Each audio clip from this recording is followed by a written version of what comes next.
The room was silent. No cameras, no advisors, just one sealed envelope bearing the late Queen's private insignia. When Prince William broke the wax and read the first line, his face reportedly drained of colour. This was not a ceremonial will. This was a condition, a demand, and buried within it was a clause so explosive it threatened to fracture the monarchy from the inside inheritance, but only if Camilla was excluded.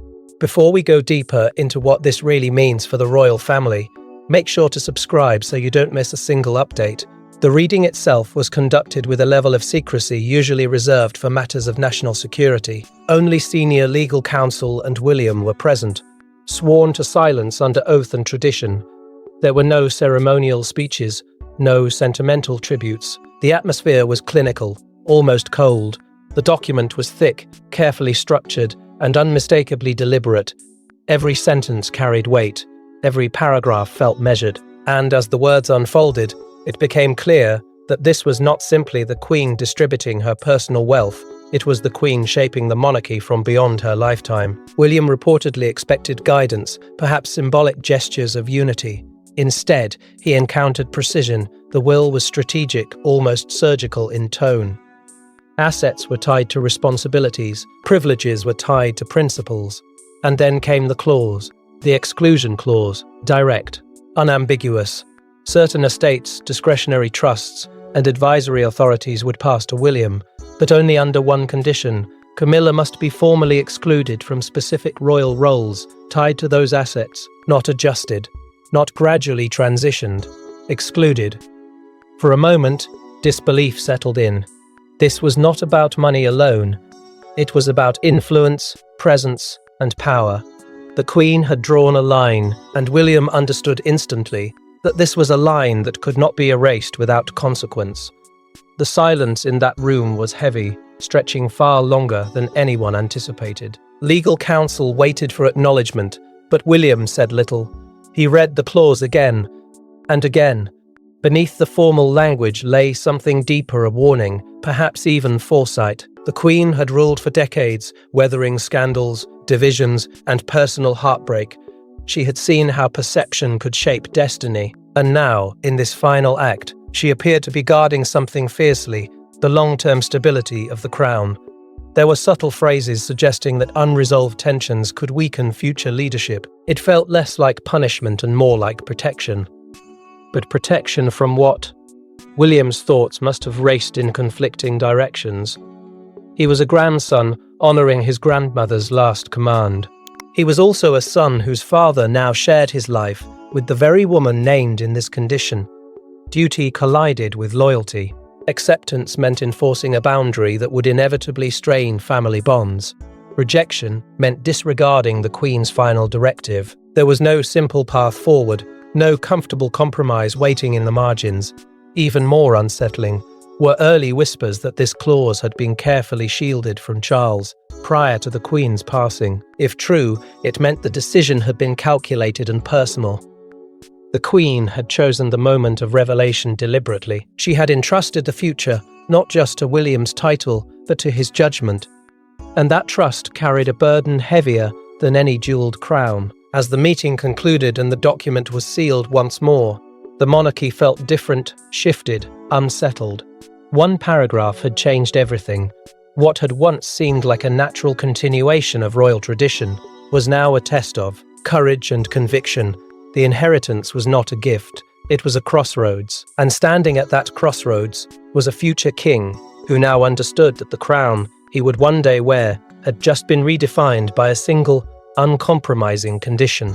But what exactly did the Queen write, and why would she risk igniting a constitutional and emotional firestorm after her passing?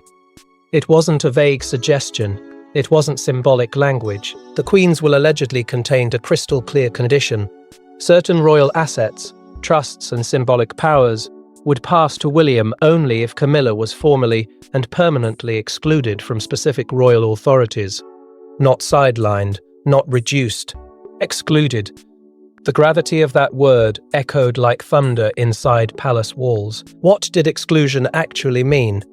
It meant removal from influence over particular estates long considered the quiet backbone of royal independence. It meant no advisory position connected to those holdings, no ceremonial authority attached to their legacy, no quiet presence shaping decisions behind closed doors. Access would be severed, influence would be denied. The clause was precise, leaving little room for interpretation. If William accepted the inheritance under these terms, he would be obligated to enforce a boundary that was unmistakable and absolute. The financial implications alone were staggering. Private estates, discretionary funds, and long-standing trusts formed the hidden architecture of royal autonomy. These were not symbolic gifts, they were instruments of stability and leverage. With them came the ability to fund initiatives without public scrutiny, to safeguard projects aligned with the monarchy's long-term vision. But the will tied these privileges to a condition so stark it transformed inheritance into a test. Accept the power, but redraw the circle of authority, decline, and risk appearing to weaken. The Queen's final decree. And then there was the legal reinforcement. This was no passing request. The clause was constructed as irrevocable once enacted. If William moved forward, there would be no reversal, no quiet amendments later to soothe tensions. The finality of that language pressed down on him like an unseen weight. It was as though the Queen had anticipated hesitation and sealed every possible escape route. She had ensured that the decision would demand conviction, yet beneath the legal clarity lay something far more unsettling. The tone of the clause did not feel bureaucratic. It felt intentional, personal. The Queen was not merely allocating property, she was drawing a moral line. Speculation quickly surfaced that she had documented private concerns in separate memoranda notes, reflecting unease about perception, unity, and the fragile trust between Crown and public. If true, then this condition was the culmination of years of silent observation, years of restraint. William began to see that this was never about wealth.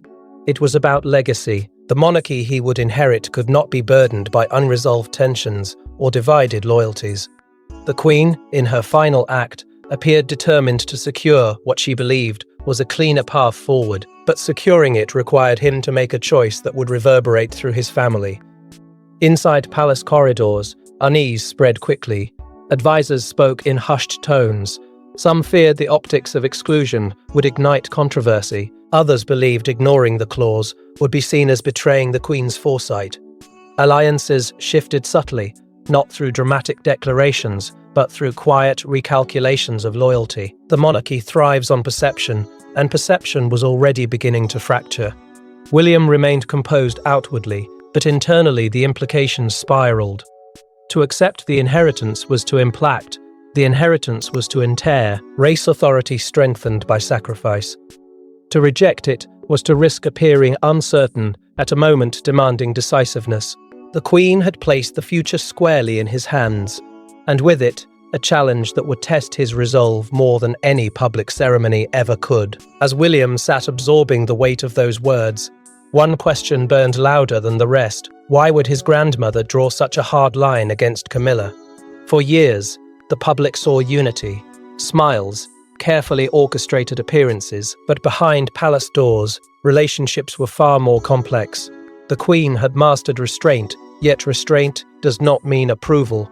And as past moments are re-examined, subtle signs emerge, glances, protocol shifts, and strategic silences that now feel less coincidental and more deliberate. The monarchy survives on symbolism, and symbolism often whispers long before it speaks aloud. Over the years, there were moments that passed unnoticed, at the time minor adjustments in ceremonial order, slight changes in who stood where, who spoke when, who was granted proximity to influence, and who was not. These were not dramatic gestures.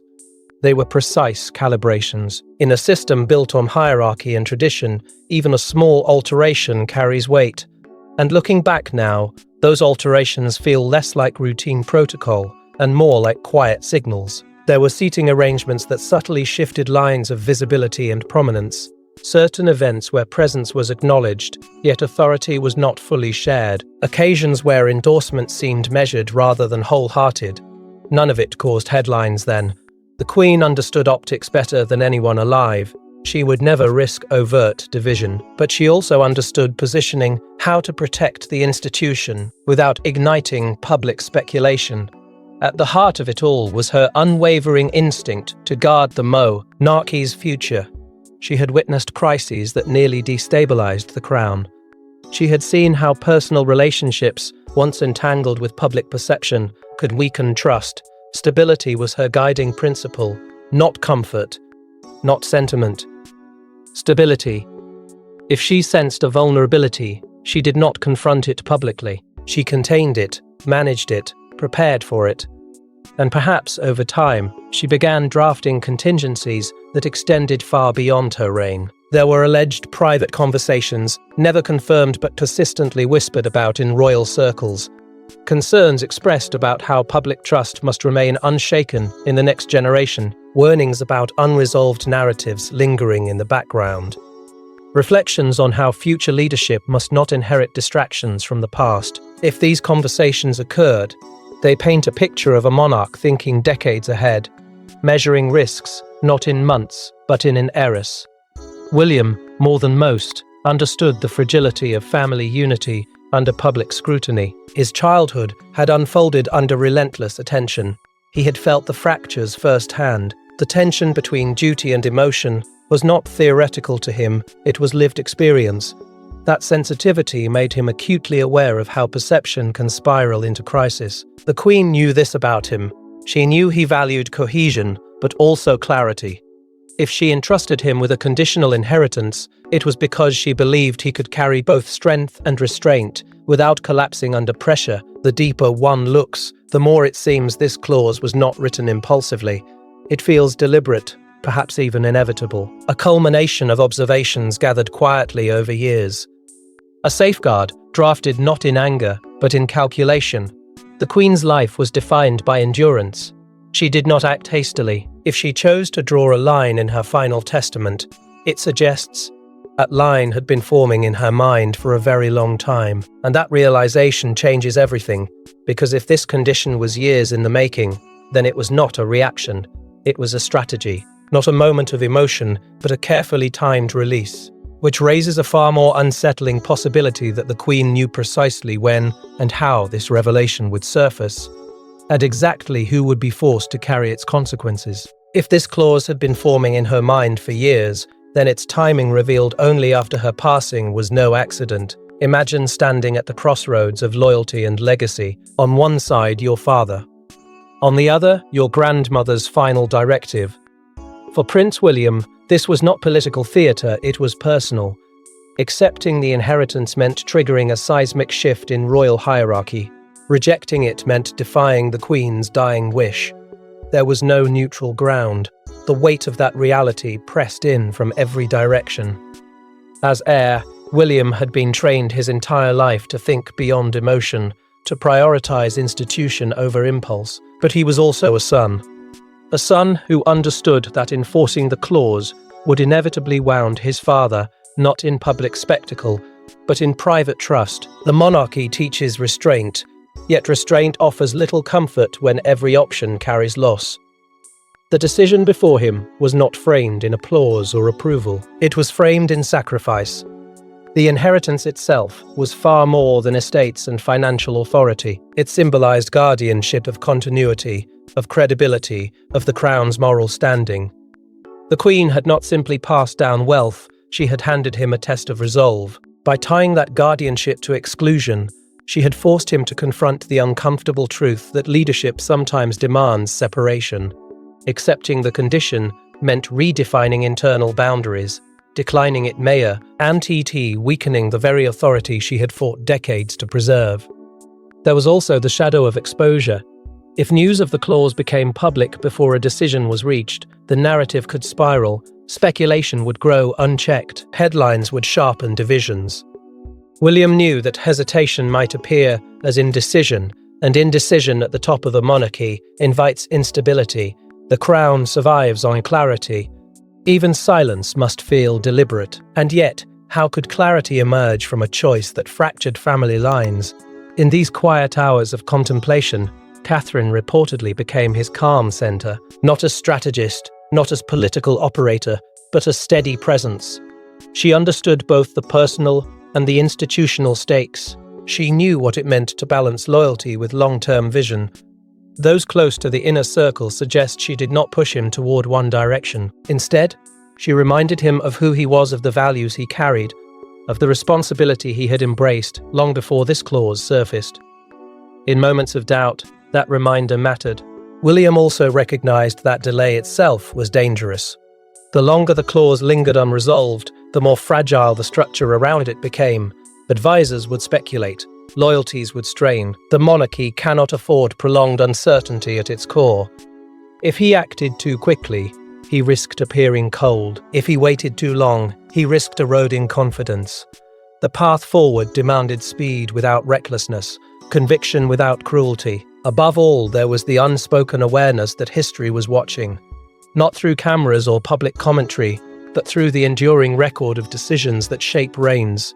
The Queen had faced her own defining moments. Now this was his, a private crossroads that would ripple outward into public consequence.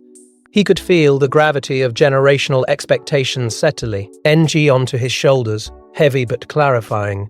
In the silence between deliberation and decision, one truth emerged. Whatever choice he made would redefine more than inheritance. It would define him. It would signal the kind of king he intended to become: steady or uncertain, protective or conciliatory, bold or hesitant. And while he wrestled privately with that burden, believing for a brief moment that the storm was contained within him, another force was already stirring beyond his control. And while William wrestled privately with the decision, another storm was gathering, one that involved King Charles himself.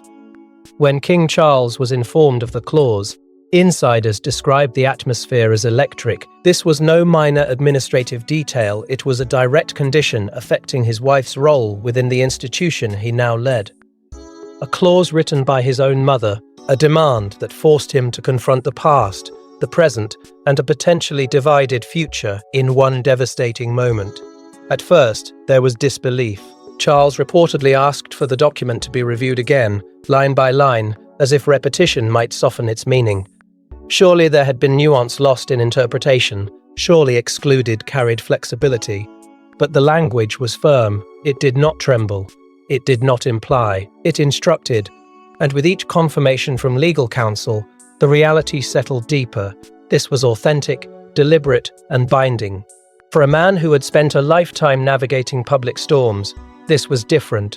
This was personal. The clause was not drafted by critics or political opponents, it came from his own mother, the monarch who had embodied duty above all else. That knowledge cut sharply. It suggested foresight, it suggested concern, and perhaps most painfully, it suggested that she had not shared the full weight of her thinking with him before her passing. The tension between Arthur and son grew almost immediately. Though neither may have raised their voice, this was not a confrontation of anger, but of gravity. William, carrying the burden of decision, stood on one side of an irreversible condition. Charles, now king, stood on the other, aware that enforcing the clause could diminish his wife's position within the very structure he commanded. The air between them must have felt heavy with unspoken history, years of reconciliation, effort, and quiet rebuilding, now threatened by a single paragraph. There was also the uncomfortable implication that Charles had not been fully informed while the Queen lived. If she had chosen to withhold this condition until after her death, what did that say? Was it a lack of trust, a strategic calculation, or simply a final safeguard she believed only William could execute? That uncertainty lingered, pressing against Charles's composure. Even kings are not immune to doubt. Private counsel urged restraint. The advice was clear. Do not let emotion dictate response. Maintain silence. Control the narrative before it controls you. The monarchy survives crises by appearing unshaken, even when foundations tremble. Public acknowledgement too soon could ignite speculation. Denial could backfire if documentation surfaced. Every move required precision. The palace machine, so often efficient and controlled, now moved cautiously, aware that one misstep could escalate tension beyond containment. And then there was Camilla. Her reaction, by most accounts, was measured at first. Whether shock simmered beneath that calm exterior or anger rose in private remains a matter of speculation. Some suggest she recognized immediately the symbolic weight of exclusion. Others believe she calculated the political optics before responding emotionally. Either way, the clause was not a minor adjustment. It struck at identity, at role, at stand. Ingi within the royal framework she had worked years to stabilize. Meanwhile, the risk of exposure loomed larger with each passing day. Documents of this magnitude rarely remain hidden indefinitely. Advisors whispered about leaks. Journalists hovered for hints of internal unrest.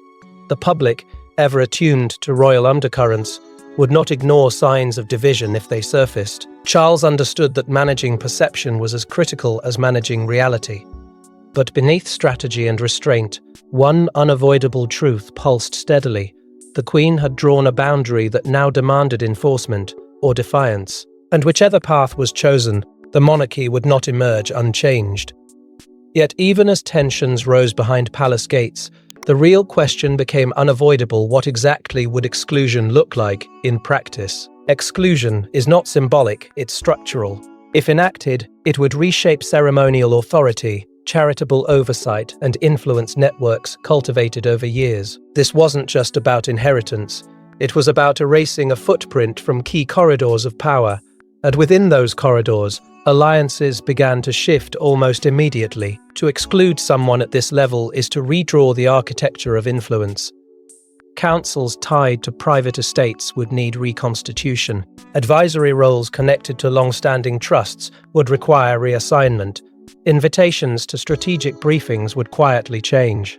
The monarchy functions through layers of proximity: who is present when decisions are shaped, who offers counsel before policies are finalized, who carries symbolic weight during national moments. Removing access to those layers is not theatrical, it is transformative. If the clause were enforced, certain patronages cultivated over years could no longer operate under the same umbrella. Leadership roles would pass to others, perhaps to William himself, or to Catherine, Signa. A generational consolidation of authority. Charitable initiatives closely associated with Camilla might be separated from core estate funding, creating subtle but unmistakable distance. The public might see only administrative adjustments. Insiders would recognize something far deeper: a deliberate narrowing of influence. Inside the palace, aides began calculating quietly. Loyalty in royal circles is rarely declared loudly. It is revealed through alignment. Some advisors leaned toward honoring the Queen's directive, without hesitation, arguing that legacy must remain untarnished. Others cautioned against the optics of abrupt exclusion, fearing it could appear punitive rather than principled. Conversations that once flowed easily now carried an edge of caution. Every word felt measured. Every silence carried implication. Meanwhile, speculation in the media intensified. Journalists sensed tension long before official acknowledgement. Questions surfaced about internal restructuring, about shifting visibility during engagements, about subtle changes in protocol. Even without confirmation, narratives began forming. Public opinion fractured along familiar lines, some praising decisive adherence to the Queen's foresight, others questioning whether exclusion undermined unity. The monarchy, long sustained by balance, now risked appearing divided at its highest tier. For William, the stakes sharpened daily. Enforcing the clause could strengthen his authority, but damage perception if handled without sensitivity. Ignoring it could protect short-term harmony, yet weaken long-term credibility. He understood that leadership is often judged not by intention, but by consequence. The monarchy's stability, its very foundation of continuity, hung in the balance. One miscalculation could transform a protective strategy into a public relations storm. There was also the haunting possibility of appearing vindictive. The Queen's language suggested strategy, not spite. If William acted decisively, he would need to frame the decision not as exclusions for exclusion's sake, but as fulfillment of a carefully crafted safeguard. That distinction mattered. It would determine whether history viewed this moment as principled or personal. As discussions deepened, it became clear that exclusion would not be a single act, but a process, a series of deliberate adjustments, reshaping influence step by step. The monarchy was not collapsing, but it was recalibrating, and recalibration, when visible, invites scrutiny. The corridors of power felt different now, less predictable, more charged. William began to sense that this was no longer just about navigating internal relationships. It was about defining the trajectory of his future reign before it even began. The clause was forcing clarity, forcing courage, forcing him to confront the question of what kind of institution he intended to protect. But beneath strategy and politics lay something far more profound, the Queen's ultimate vision for the Crown's future. What if the clause was never about exclusion alone? What if it was about protection? The Queen spent decades safeguarding the monarchy's continuity. Perhaps this final condition was her last act of guardianship, a calculated move to ensure the Crown's next chapter would begin without unresolved shadows from the past. For a reign defined by endurance, stability was not just a priority, it was a principle carved into every decision. The Queen had weathered scandals, public doubt, and generational shifts in values. Through each storm, she clung to one unwavering belief. The institution must outlast the individual. Personal feelings could not be allowed to fracture public confidence. If she sensed vulnerability in the future, she would address it quietly, strategically, and with thought spectacle. The clause, when viewed through that lens, begins to feel less like confrontation and more like insurance. She understood something few others did: the fragility of a new reign. When power transitions, scrutiny sharpens, critics test the boundaries. Old controversies resurface with renewed force. By attaching conditions to the inheritance, she may have been shielding William before his era even officially began, protecting him from inheriting unresolved tensions that could cloud his authority, protecting the crown from appearing indecisive at a moment that demanded strength. There is also the question of generational transition. The monarchy thrives when it signals renewal. A new chapter cannot be weighed down by lingering questions about loyalty, influence, or divided perception. The Queen's condition may have been her way of clearing the path, ensuring that William's ascent would be defined by clarity rather than compromise. In that sense, exclusion becomes less about removal and more about refinement. Beneath the legal language, there may have been a subtle message about accountability. The crown is not a personal possession. It is a trust held on behalf of the nation. Every figure within its orbit shapes how that trust is perceived. If the Queen believed that certain associations carried risk to that perception, she would not ignore it. She would act, not publicly, not emotionally, but decisively. The will then becomes a moral compass pointing toward what she considered essential for survival. For William, recognizing this deeper meaning shifts the weight of the decision. It is no longer a stark choice between family loyalty and inheritance. It becomes an act of stewardship, a continuation of her vigilance. He begins to see that she did not burden him lightly. She selected him as the executor of her final safeguard because she believed he possessed her. Both resolve and restraint. That realization does not make the choice easier. It makes it heavier. To become the Queen's chosen stabilizer is both honor and obligation. It means accepting that leadership often demands quiet sacrifice. It means stepping into controversy, not for personal gain, but for institutional endurance. William understands that history will not judge him solely on affection or harmony. It will judge him on whether he preserved strength during uncertainty. And so the clause transforms from a divisive demand into a defining moment.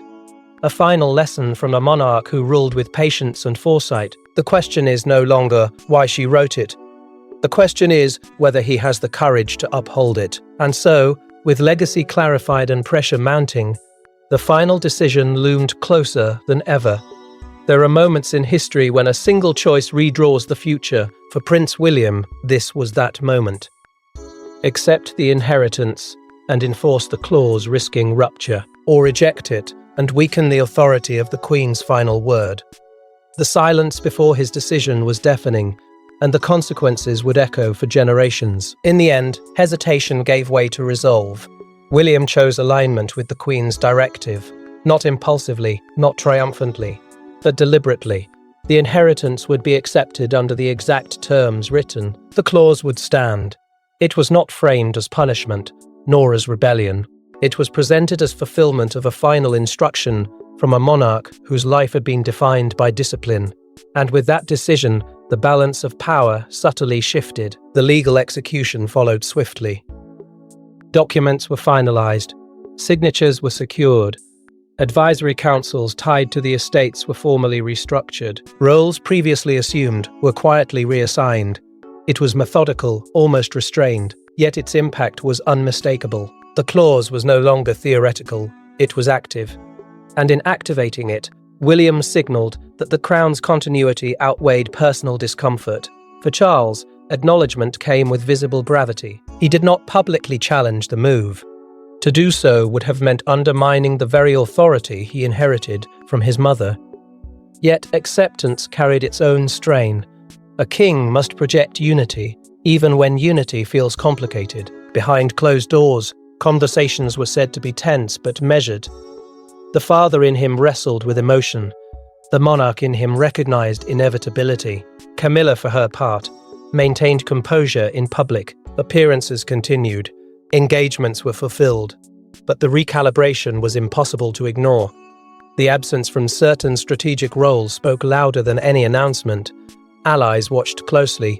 Critics dissected every gesture. Whether she felt shock, frustration, or quiet defiance remained private. What mattered was that the framework around her influence had undeniably narrowed. At the same time, the monarchy began reframing itself as forward-looking. Messaging shifted subtly toward generational strength and renewed focus. The narrative emphasized continuity, clarity, and purpose. William's decision was positioned not as exclusion, but as alignment with a long-term vision. It was a careful recalibration of identity, one that sought to present the crown as stable, decisive, and unburdened by lingering ambiguity. Catherine stepped more visibly into strategic spaces as this transition unfolded, not as replacement, but as reinforcement. Her presence signaled partnership, steadiness, and preparation for future leadership. Together, William and Catherine embodied the next chapter, a chapter shaped by discipline rather than drama. And in that pairing, many saw reassurance. Others saw consolidation of power. The interpretation varied, but the impact was undeniable. Public reaction arrived in waves. Some applauded the decisiveness, praising the commitment to the Queen's foresight. Others questioned the optics, debating whether unity had been sacrificed for principle. Social commentary intensified. Headlines sharpened. The monarchy, once again, stood at the center of national conversation.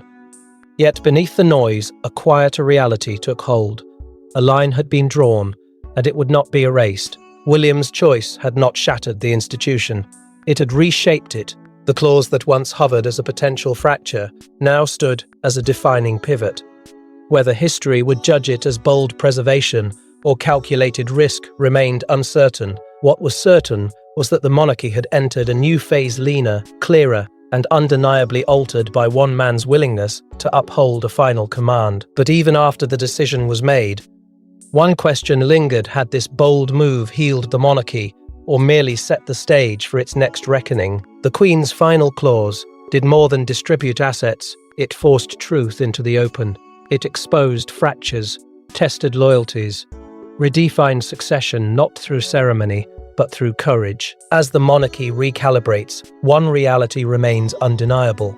The path forward now carries the imprint of a single, stunning condition. In the months that followed, the long-term implications for William's future reign began to crystallize. He would not ascend quietly into history. He would ascend marked by a decision that proved he was willing to uphold principle over comfort. That reputation, firm, disciplined, and unafraid of internal resistance, would shape how allies and critics alike interpreted every move he made from that point forward. The clause did not simply influence one chapter. It framed the tone of an era yet to begin. For Charles, leadership required visible restraint. He continued fulfilling his duties with composure, signaling continuity to a public watching for signs of discord. Yet beneath that composure lay complexity. Supporting the enforcement of the clause meant honoring his mother's authority while navigating personal cost. Every public appearance carried subtle undertones. Every joint engagement was measured carefully. The monarchy remained intact, but its internal equilibrium had undeniably shifted. Camilla's place in historical memory began to evolve as well. Not erased, not publicly diminished, but reframed. Her presence within the royal narrative became more defined by adaptation than expansion.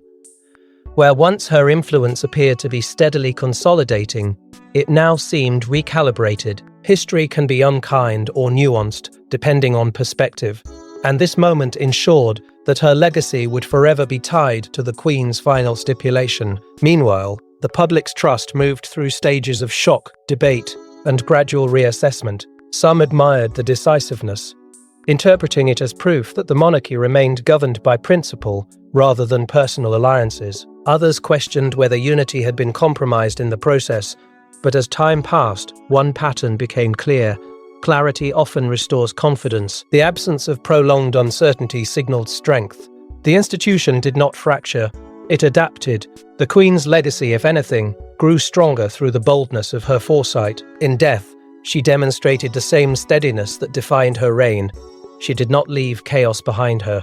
She left structure, a framework designed to withstand pressure, a final safeguard crafted with intention. The clause, controversial as it was, underscored her lifelong commitment to protecting the crown above all else. What emerged from the turbulence was a monarchy leaner in presentation and sharper in focus. Roles were clarified, boundaries were reinforced. The next generation stepped forward with unmistakable purpose. Power, once tested by tension, settled into a new equilibrium. It was not untouched by strain, but strengthened by the act of confronting it directly. And in that quiet recalibration lies the emotional truth at the heart of this story. Leadership demands sacrifice, loyalty can wound, protection can divide, but the endurance of an institution often depends on the willingness to make uncomfortable choices. William carried that burden forward, knowing the cost was personal, but the purpose was enduring. Because sometimes the most powerful royal decree isn't spoken from a throne, it's written quietly, sealed carefully, and revealed only when the future is ready to face it. Thanks for watching. Please don't forget to like and subscribe, and we will see you in next one.